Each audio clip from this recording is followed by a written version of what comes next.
يهده الله فلا مضل له ومن يضلل فلا هادي له ونشهد أن لا إله إلا الله وحده لا شريك له ونشهد أن سيدنا وحبيبنا ومولانا محمدا عبده ورسوله صلى الله تعالى عليه وعلى آله وبارك وسلم تسليما كثيرا كثيرا.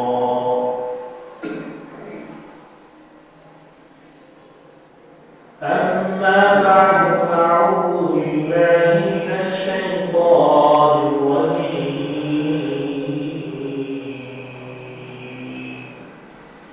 بسم الله الرحمن الرحيم. قل هو الله أحد الله الصمد لم يلد ولم يولد ولم يكن له كفوا أحد. وقال النبي صلى الله عليه وسلم من قال قل هو الله أحد 10 مرات بنى الله له قصرا في الجنة أو كما قال عليه الصلاة والسلام. آمنت بالله صدق الله العظيم وصدق رسوله النبي الكريم ونحن على ذلك من الشاهدين والشاكرين.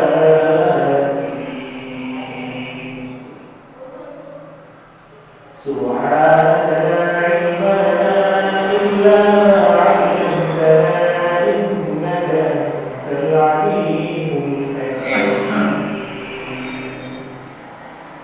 رب زدني علما رب اشرح لي صدري ويسر لي أمري واحلل عقدة من لساني يفقهوا قولي.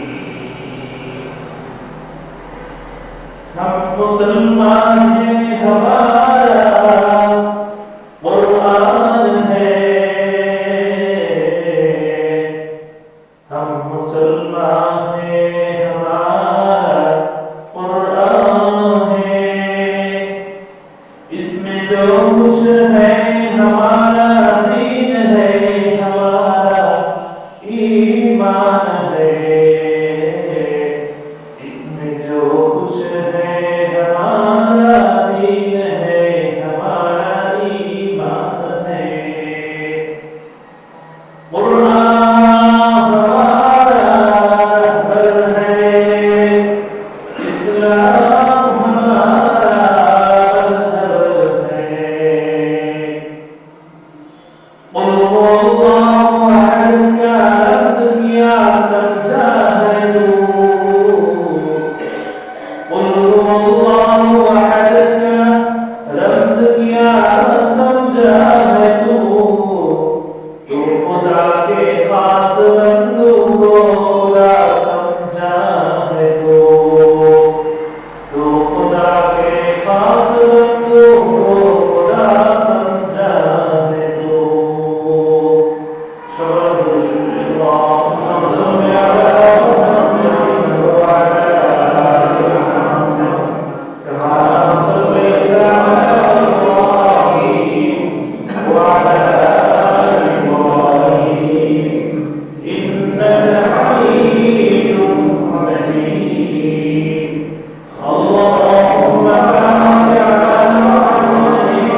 সূরাতুল্লাহ তারপর ইদা যে সূরা আছে আমরা বলেছি একটা সূরা আলোচনা করব আজকে ইনশাআল্লাহ যে সূরা আলোচনা করব সেই সূরার নাম হলো সূরাতুল ইখলাস আমরা সেটাকে পড়ব আল্লাহু আহাদ বলেছি সূরার নাম কি সূরাতুল ইখলাস এই সূরা মর্যাদা বোঝার জন্য একটা ঘটনা এই সূরা সম্পর্কে আলোচনা করলে মর্যাদা বোঝা যাবে এক বেদুইন আসছে রাসূলের দরবারে বেদুইন যে গ্রাম্য মানুষ সাধারণ মানুষ সে বেশি কিছু বোঝে না এসে বলতেছে তোমার ইলাহ কি তখন রাসূলের দরবারে এই সূরাটা নাযিল হয়েছে এই সূরাটা বললেন যে ব্যক্তি সূরাতুল ইখলাস পড়বে 10 বার আল্লাহ তাআলা তার জন্য জান্নাতের মধ্যে একটি বাগান তৈরি করে দিবেন সুবহানাল্লাহ এবং এই সূরাটা আজকে শুনাইলে পড়লে আমরা বলবো আল্লাহু আহাদ আল্লাহুস সামাদ লাম ইয়ালিদ ওয়া লাম ইয়াকুল লাহু কুফুওয়ান আহাদ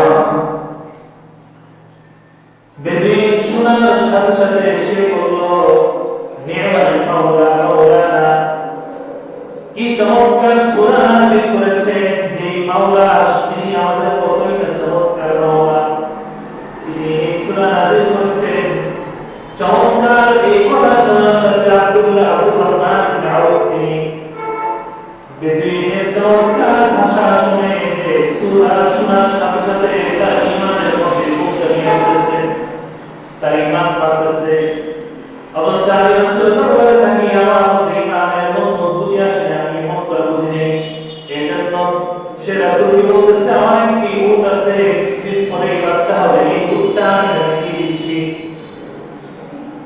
এই উট দেওয়ার সাথে সাথে জিবরাইল আলাইহিস এসে বলতেছেন যে হে আল্লাহর রাসূল আব্দুর রহমান ইবনে আউফ যে উটটা ওই বেদুইনকে সূরা ইখলাস পড়ে এই বাক্য বলেছে তাফসীর বোঝার কারণে যে একটা উট দিয়েছে আল্লাহ তাআলা তার জন্য ৮৭,০০০ উট জান্নাতের মধ্যে ব্যবস্থা করে রেখেছেন সুবহানাল্লাহ আব্দুর রহমান ইবনে আউফের একটা উট দেওয়ার সাথে সাথে আরো সাহাবী সকলে নিজের ঘরের থেকে একটা উট নিয়ে আরম্ভ করছে সবাই একটা উট নিয়ে আরম্ভ করছে অথচ বেদুইন মানুষ গ্রামের মানুষ যেমন কৃষি মানুষ কৃষি কিছু বুঝে না কোন সময় কি কথা বলতে হবে বুঝে না অর্থাৎ সব কথা বলতে কিছু বুঝে না এমন মানুষ ১,০০০ উটনি মদিনা থেকে যাওয়ার সময় সে ১,০০০ উটনি নিয়ে সে আল্লাহর রাসূলের দরবার থেকে ঘরে চলে গেছে সুবহানাল্লাহ আরেকজন সাহাবী সে যেখানেই যায় তাকে রাসূল এক সারিয়া ময়দানে অর্থাৎ একটি যুদ্ধের ময়দানে পাঠিয়েছেন যুদ্ধ করার জন্য সে যেখানেই যায় প্রতি নামাজের মধ্যে সূরা ফাতিহার সাথে সাথে আরেকটি সূরা পড়ে সেটা হলো সূরা ইখলাস যেখানে যায় সেখানে ইখলাস পড়ে সূরা ফাতিহা পড়ে আবার সাথে সাথে আরেকটি সূরা পড়ে ইখলাস তো রাসূলের দরবারে যুদ্ধের ময়দান থেকে ফিরে আসার পর রাসূলকে জানালেন হে আল্লাহর রাসূল আপনার এই সাহাবী যেখানে সেখানে সূরা ইখলাস পড়ে আমরা তাকে বারণ করেছিলাম কিন্তু সে আমাদের কথা শুনে না বারবার সূরা ইখলাস পড়তেছে আপনি তাকে বলেন তো রাসূল তাকে ডাকলেন বললেন তুমি কেন সূরা ইখলাস সব সময় পড়ো প্রতি নামাজে প্রতি রাকাতে সূরা ফাতিহা পড়ে কেন সূরা ইখলাস পড়ো সে বলতেছে যে আমি ইউহিব্বু হাযিহি সূরা আমি এই সূরাকে আমি মহব্বত করি কারণ এই সূরার মধ্যে আল্লাহ তাআলা গুণাবলী সব এক জায়গার মধ্যে জমা করে দিয়েছে সুবহানাল্লাহ আল্লাহ রাসূলের দরবারে সময় নাযিল হলো সাথে সাথে আল্লাহর দরবার থেকে পয়গম্বর আসছে সে আল্লাহকে মহব্বত করতে পারে আল্লাহকে তাকে মহব্বত করবে না এটা কি কম হতে পারে আল্লাহ তাআলা যাকে মহব্বত করে আর আল্লাহ তাআলা যে ব্যক্তি আল্লাহ তাআলাকে মহব্বত করে আল্লাহ তাআলা বলে তার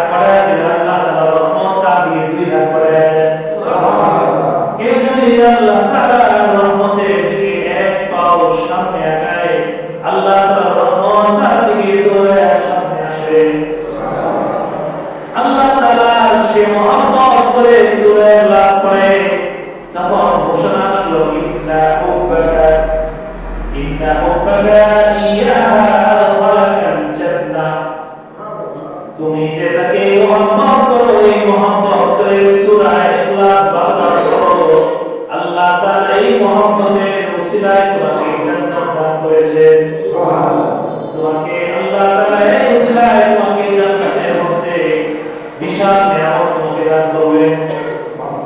আরে যারা আছে আরেকজন একসাথে এসে বলতেছেন, আমি যদি সর্বধর্ম অবস্থা হবে রাসূল বলেন যে ব্যক্তি এই সূরাকে 10 বার পড়বে তার জন্য আল্লাহ লাহু কসরাত ফিল জান্নাহ, আল্লাহ তাআলা জান্নাতের ময়দানে তার জন্য অট্টালিকা বিশাল বাগান তৈরি করবেন।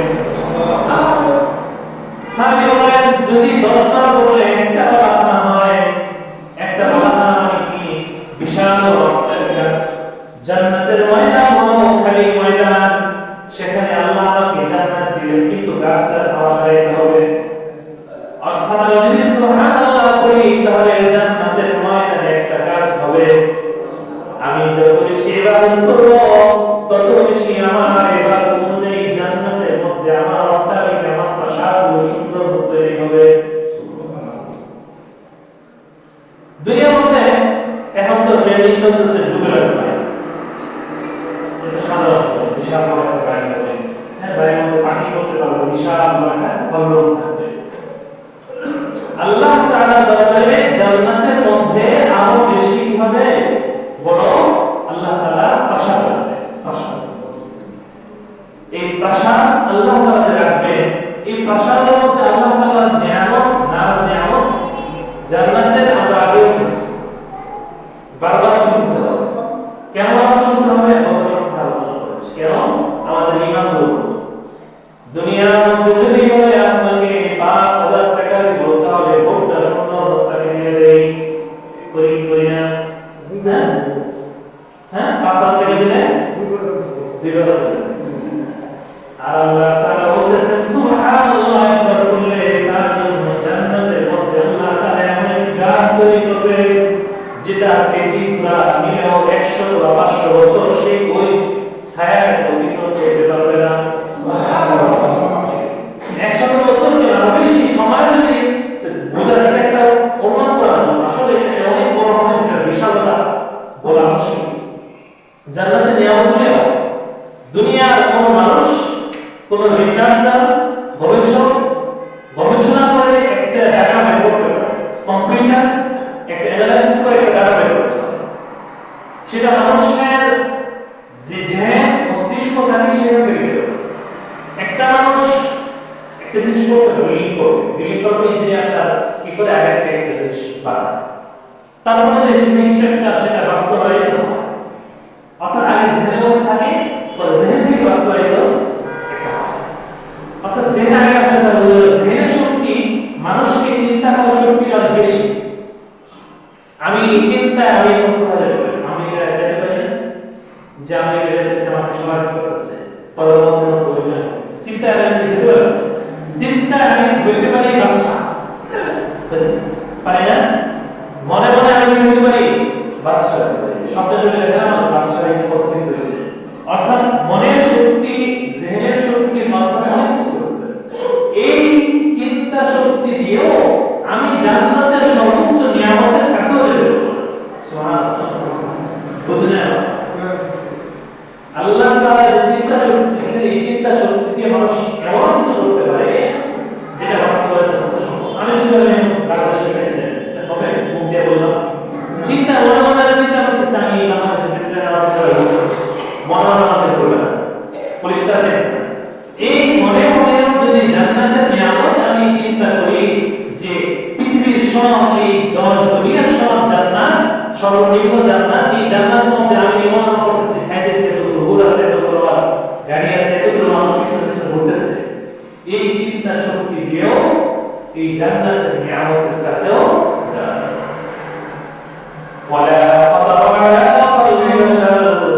মানুষের চিন্তা শক্তি দিয়েও জান্নাতের নিয়ামতের কাছেও যাওয়া যাবে না। আল্লাহ। তাহলে এই জান্নাতের মধ্যে আমি কিছু ইখলাস দরকার করি, আল্লাহ তাআলা একটা করে বাগান আসলাম আল্লাহ তাআলা তৈরি করেন। সুবহানাল্লাহ।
বছর ধরে যে ব্যক্তি নফল 2 রাকাত পড়ে তাকে আল্লাহ তাআলা সওয়াব দান করেন।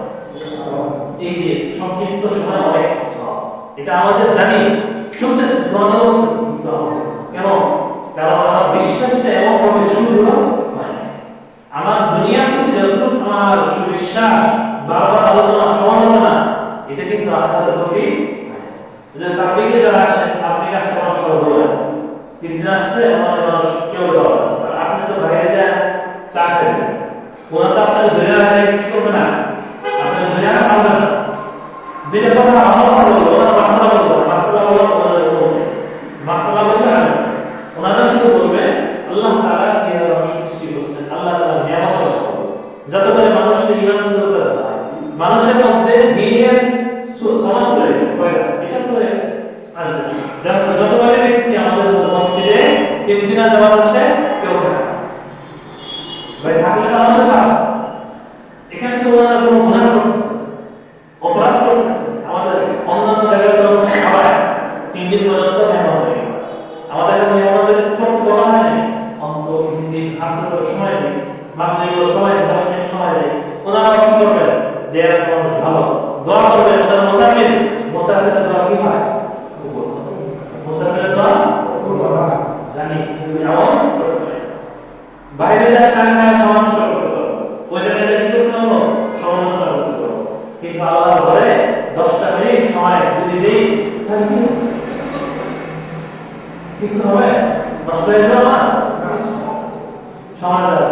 ওনারা যারা আসেন আমাদের টাকাও চায় না, পয়সাও চায়। এই মজলিস দিনের উদ্দেশ্যে এই নিয়তে বসা, মহব্বতের নিয়তে আল্লাহ যে মহব্বত তার বললেন আমি শুনতেছি, আল্লাহ আমাকে এর ওসিলায় আপনি হেদায়েত দান করেন, আমাকে নাজাত দান করেন। সূরাতুল ইখলাস এই প্রত্যেকটা সূরার মধ্যে যে সূরা যে নাম, ওই নামটা সূরার মধ্যে থাকে। যেমন সূরাতুল বাকারা শব্দের অর্থ কি? কোরআনের মধ্যে এই সূরার মধ্যে বাকারা শব্দটা আছে। قالوا لنا ربك لنا ما هي قال إن البراءة تشابه علينا। অর্থাৎ সূরা বাকারার মধ্যে আল্লাহ তাআলা বাকারা সম্পর্কে আলোচনা করেছেন, এজন্য নাম রেখেছেন বাকারা। আবার সূরা আলে ইমরান, এইটাও আলে ইমরানের পরিবার, এইটাও আলোচনা এই সূরার মধ্যে আছে, এজন্য এই সূরার নাম রাখা হয়েছে সূরাতুল আলে ইমরান। কিন্তু সূরাতুল ইখলাসের মধ্যে আপনারা তো সবাই পারেন, তারা কই বিসমিল্লাহির রহমানির রহিম কুল হুয়াল্লাহু আহাদ আল্লাহুস সামাদ লাম ইয়ালিদ ওয়া লাম ইউলাদ ওয়া লাম ইয়াকুল লাহু কুফুওয়ান আহাদ। তাহলে সূরা আমরা তর্জমা করব, দেখব এই সূরার মধ্যে কি ইখলাস শব্দ আছে, জিজ্ঞাসা করব। কুল মানে বলেন, হুয়াল্লাহ, হুয়া মানে তিনি, আল্লাহ মানে আল্লাহ, আহাদ মানে এক, তিনি আল্লাহ এক। কুল বলছেন কেন? কুল বলে ইশারা হলো যে হে রাসূল আপনি বলেন। তাহলে আমি কোরআন যে পাইলাম সরাসরি আল্লাহ তাআলা থেকে পাই, তার মাধ্যমে পেয়েছি, রাসূলের মাধ্যমে পেয়েছি। অনেক নাস্তিক মানুষ আছে, তারা বলে রাসূলকে কেন নবী বানাইছে, আমাদের কেন বানাইলো না, আমার নিকট ফেরেশতা আসতে হবে।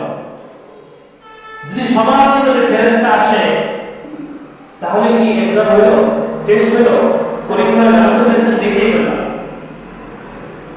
আমার জন্য জান্নাত জাহান্নাম পরীক্ষা কেমনে, যে আল্লাহ তাআলা একজন রাসূল পাঠিয়েছেন এবং তাকে এমন জ্ঞান দিয়েছেন যেটা রাসূলের পক্ষেই সম্ভব, পৃথিবীর অন্য কারো পক্ষে সম্ভব না। উনি এমন একটা কোরআন লিখেছেন আমাদের সামনে, যে কোরআনের কপি একটা সূরা দূরের কথা একটা আয়াত পর্যন্ত বিশ্বের পৃথিবীর কেউ আজ পর্যন্ত বানাইতে পারে না। তাহলে এই অভূতপূর্ব জিনিসটাকে বলা হয় মুজিজা। এই মুজিজা কেউ কি নবম কপি করতে পারছে না, বুঝা যায় আল্লাহ তাআলার পক্ষ থেকে আসছে।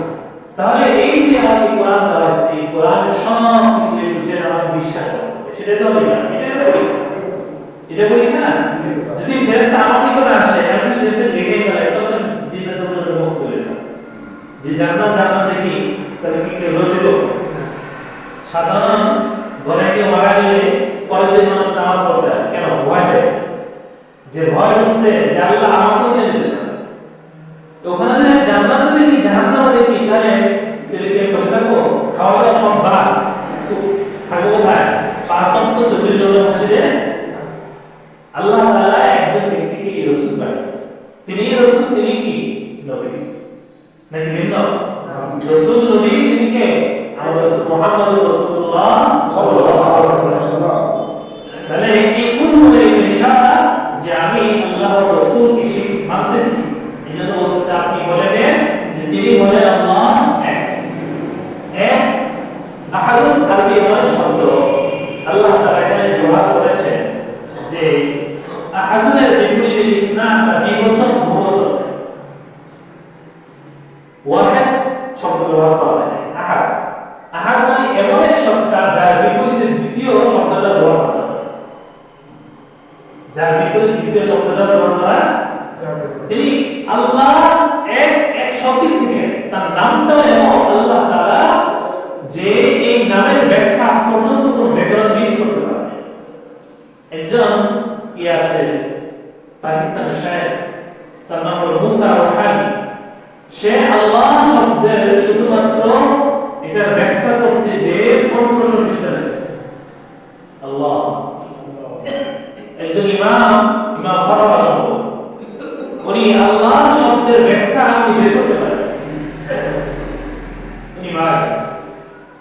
আল্লাহ তাআলা জিজ্ঞেস করছেন তুমি তোমার আমল? সে বলতেছে আমার আমল।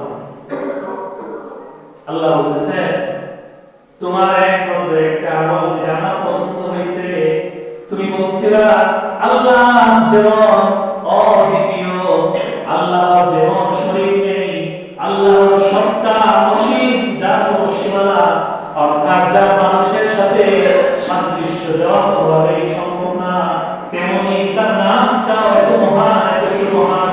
তার নামের মধ্যে ব্যাখ্যা করা, তার নামটা নিয়ে গবেষণা করাও আমাদের জন্য বৈধ না। আমরা এই নামের গবেষণা করতে পারবো না। সুবহানাল্লাহ। এই কথা বরকতে আল্লাহ তাআলা মাফ করেন। সুবহানাল্লাহ। আল্লাহু সামাদ। সামাদ কাকে বলে? যার মধ্যে তিনটা গুণ আছে। আল্লাহ তিনি এক এবং অমুখাপেক্ষী। অমুখাপেক্ষী কাকে বলে?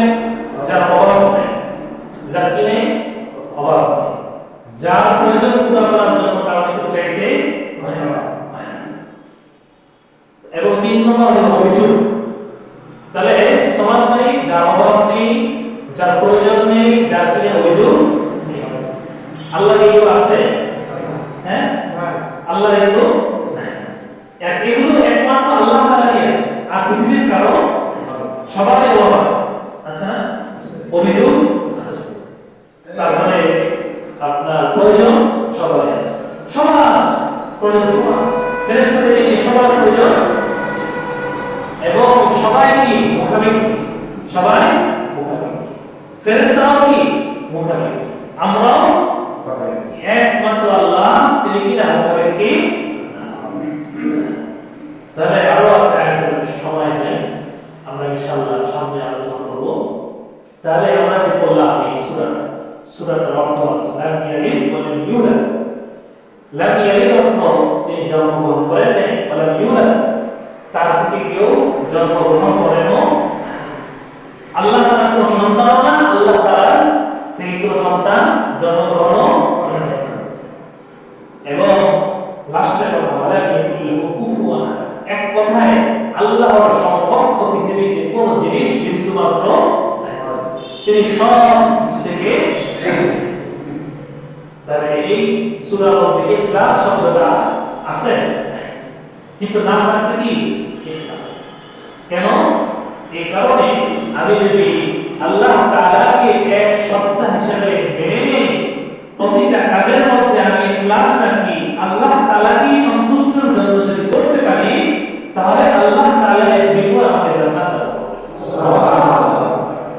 আমরা আমল করি, কিন্তু আমল অনিবিনানে শিরক থাকে। কেমনে? লোক দেখানোর জন্য করি। এই আমলটা এই জন্য করি যাতে করে মানুষ আমাকে চেয়ারম্যান বলে। আমি এই জন্য করতেছি